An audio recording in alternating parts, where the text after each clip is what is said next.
Salutations distingués mes amis, j'espère que vous allez tous bien. Moi ça va, Dieu merci, je vais très très bien. Mes amis, je fais une petite vidéo rapide et furtive pour parler quand même de la sortie macronesque, hein. Il nous a fait une macronité aiguë, notre cher président de la République, en faisant une sortie qui a choqué plus d'une personne. Attendez les amis, il faut pas être choqué. Le type a sali la fonction. Ils salissent ces gens qui sont au pouvoir aujourd'hui, et ça ne date pas d'hier, ça date d'ère perpète les oies, c'est arrivé avec Sarkozy cette affaire, hein. Ils ont sali le statut présidentiel, ils ont sali les institutions, ils ont sali le pays. Après avoir sali le pays, il faut le détruire. Ils s'y attellent, tout simplement, ils sont en train de s'y atteler. Ils font le travail que leur ont ordonné certaines personnes fortunées, très fortunées, qui se croient véritablement au-dessus de tout, parce qu'ils ont simplement du PQ, mais qui un jour le paieront, et qui sont bien planqués, ils sont identifiés, et je vous jure qu'un jour ils le paieront. Ces gens se sont succédés et puis ils ont détruit la fonction sur tous les territoires de toute façon du monde entier. On apprend également que le président brésilien qui s'opposait à une certaine politique mondiale, hein, ces 2 dernières années vient d'être poignardé. Ben voyons mon colon.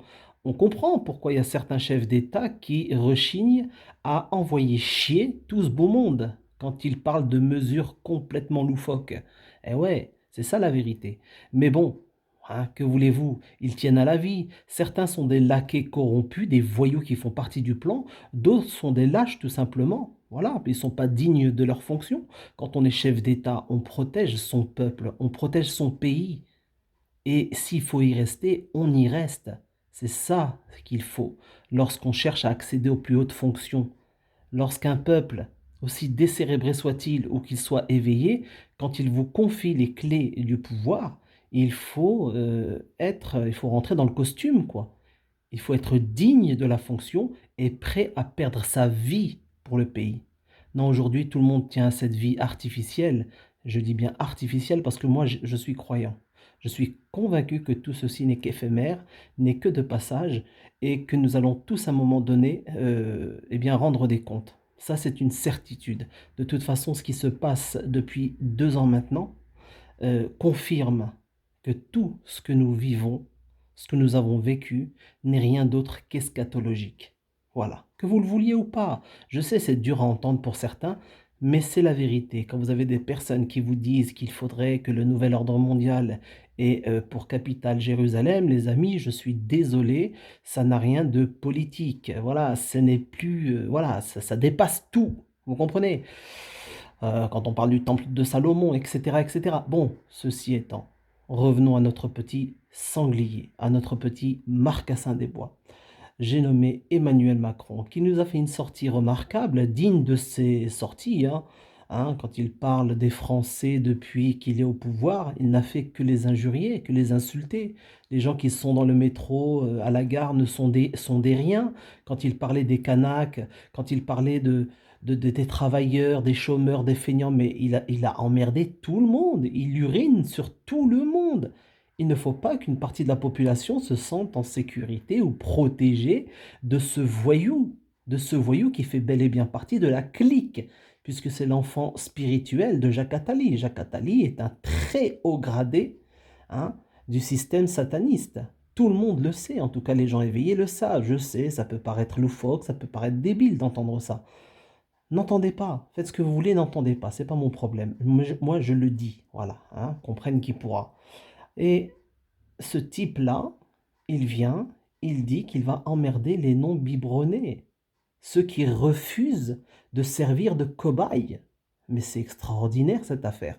Et beaucoup, il y en a énormément qui s'offusquent. Ah, c'est un scandale, mais c'est pas nouveau. Mais qu'est-ce que vous racontez?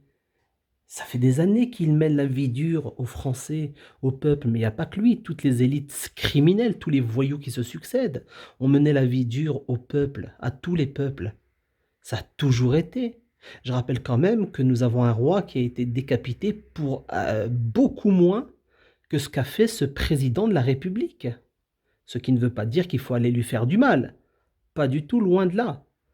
Mais je dis bien que par le passé, les Français avaient des coronesses et quand on leur pissait dessus, eh bien, ils se levaient et ils allaient chercher l'individu. Voilà, d'accord?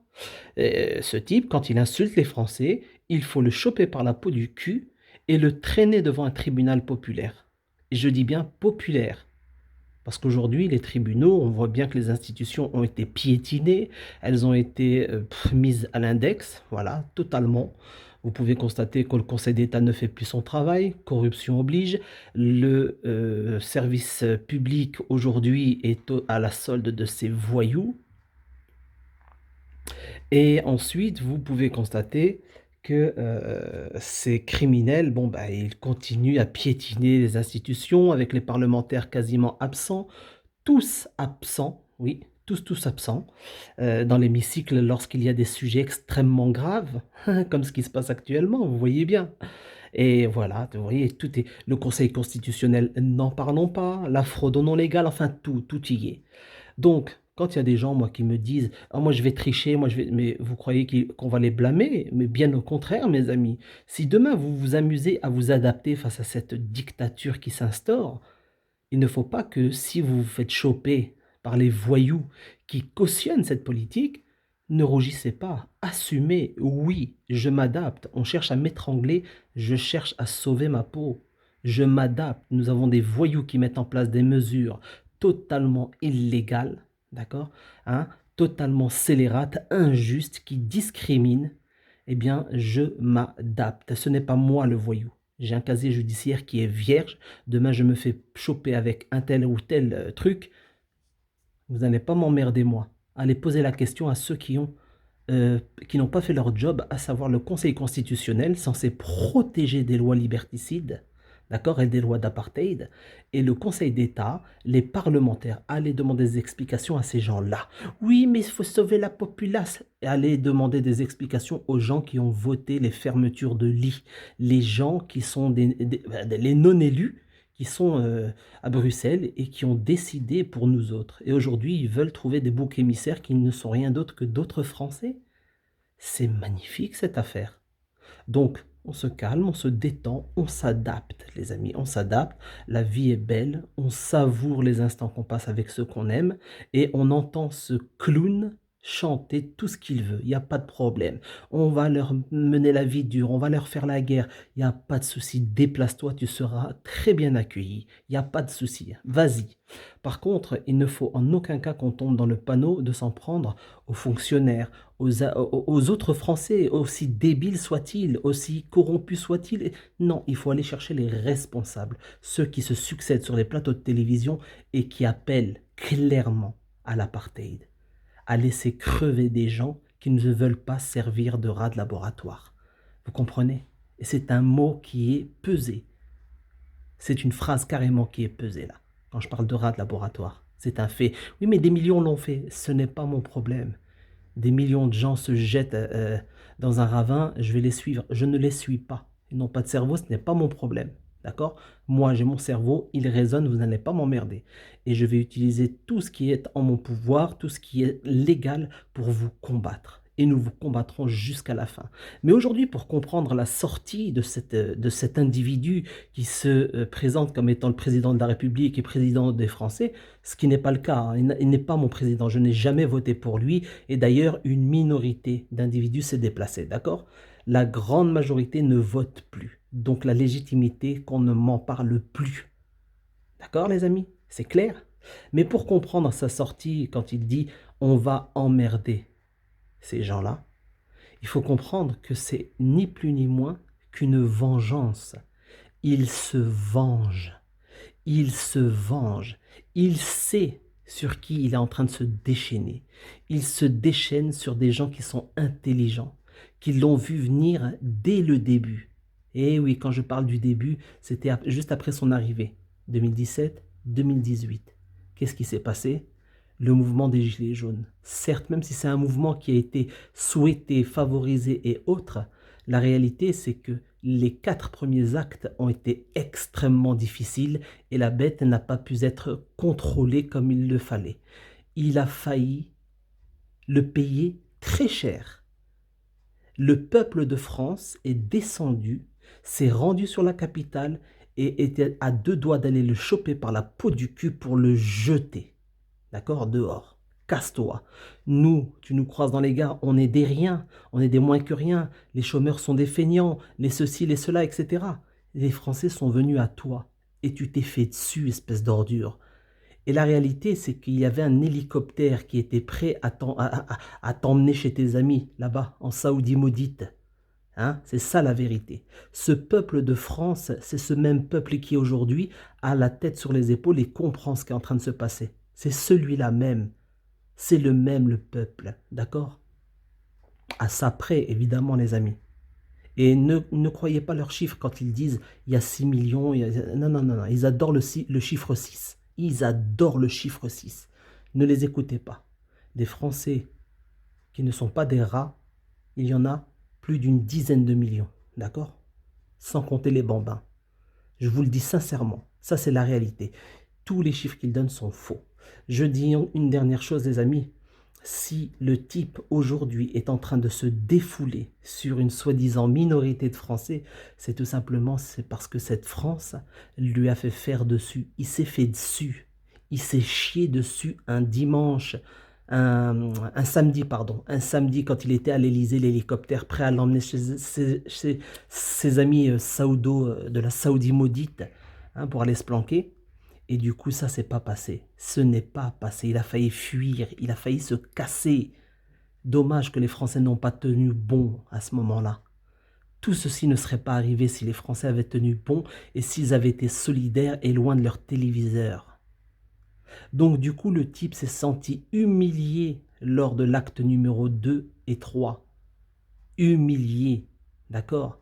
Il se sentait léger. C'est un mec qui est frustré, hein. Le type, il est convaincu, regardez sa réaction, quand il parle de son accession à la tête de l'Union européenne. La France est à la tête de l'Union, mais pas du tout. Allez écouter ce que dit François Asselineau sur la question. L'Union européenne est morcelée en différentes instances pour que ce soit ingouvernable. D'accord? L'Union européenne, ça a été monté de toutes pièces par ces élites mondialistes planquées aux quatre coins du monde, puisque le territoire européen doit servir d'exemple. D'accord? C'est le terrain d'expérimentation de toutes leurs saloperies. Des guerres, des épidémies, de tout. C'est clair? Voilà la vérité. Donc le type, se sentant humilié lors de l'acte numéro 2 et 3 du mouvement des Gilets jaunes, quand il a failli fuir comme un chien qu'il est, et là il décide de se venger sur les Français. Il les met tous dans le même panier. Il ne faut pas que les gens qui sont picousés et autres se sentent à l'abri ou quoi. Ils vont tous le payer. Ces gens sont des voyous fortunés qui n'ont aucune estime, aucun respect pour les sans-dents que nous sommes. Vous comprenez ça? Tous, on le paiera tous si ces gens gagnent et obtiennent le dernier mot. C'est clair? Ce qu'ils n'auront jamais, grâce à Dieu. Mais il faut un minimum de volonté et un minimum de courage. Il faut se préparer. Donc, pour comprendre ce qui se passe actuellement, il faut remonter à 2018. Et voilà, l'acte 1, 2, 3, voire 4, quand tout a failli basculer pour cette ordure et qu'ensuite ils ont décidé d'envoyer les infiltrés, l'extrême gauche, etc., infiltrer le mouvement pour récupérer le mouvement. Voilà, et ça a marché, ils ont tout récupéré. Voilà la vérité. Ils ont envoyé les plus nuls dans les médias, les plus décérébrés, et se sont autoproclamés porte-parole du mouvement Gilets jaunes. C'est ça la réalité. Donc cette petite pourriture, ayant pris note de ce qui s'est passé lors des premiers actes du mouvement des Gilets jaunes, il a équipé ses milices, il a créé des milices, il s'est organisé pour être intouchable, ce qui veut dire que les autres pourritures qui vont lui succéder, notamment Madame Pécresse, eh bien c'est pareil, ça va être la même chose. C'est maintenant ou jamais. N'attendez pas la présidentielle, ça ne sert à rien. Les dés sont pipés. Ce n'est rien d'autre qu'une revanche de la part de ce voyou et de tous ses compagnons. Voilà la réalité. Il décide d'uriner sur les Français, qu'il méprise parce que les Français l'ont fait trembler. Il s'est chié dessus. C'est clair, net et précis. Et ça, ce n'est que le début. car il y a toujours un final, un début d'acte. D'accord? Le mouvement des Gilets jaunes, quand ils étaient à deux doigts d'arriver à cette ordure, ils n'ont pas terminé la mission. Donc, à suivre. Voilà, mes amis. C'est ce que je voulais vous dire. Je vous souhaite quand même un bon mercredi. Bon courage à toutes et à tous. Moi, je me rétablis tout doucement, Inch'Allah. Et ça va de mieux en mieux. Voilà. Je vous le dis sincèrement, il y a une grippe en ce moment qui est assez virulente. Et ça fait mal au crâne. Ça fait vraiment mal au crâne. Voilà, mes amis. Ils appellent ça un rhume. Non, non, mais vraiment, hein, c'est un rhume, ça vous prend au pif. C'est violent. C'est assez violent. Donc, Dieu merci. Je m'en remets doucement. Je vous embrasse très fort. Je vous souhaite plein de belles choses et on garde le cap. On garde la foi, Inch'Allah. Prenez soin de vous. Et je parle à tous mes compatriotes, peu importe votre religion, votre orientation sexuelle, votre couleur de peau, votre date de naissance, votre âge, tout ce que vous voulez. J'en ai rien à foutre. Aujourd'hui, il y a deux camps. Il y a le camp du bien et le camp du mal. Le camp du bien n'exclut personne. Le clan du mal, c'est celui qui trompe tout le monde. C'est le même, c'est celui qu'on retrouve qui est là, qui menace, etc., etc. Et dans ce peuple du mal, il y a malheureusement de tous. Des gens issus de toutes les communautés, des gens qui se disent croyants, des gens qui ont été trompés, d'autres qui ne sont pas trompés, des débiles, des gens qui sont censés être intelligents, etc., etc. Donc, on est à la croisée des chemins. Il y a deux clans. C'est en train de se scinder en deux. C'est clair? Faites votre choix. Choisissez le bon camp et gardez le cap et allons jusqu'au bout. Soyons dignes. Salam alaikum.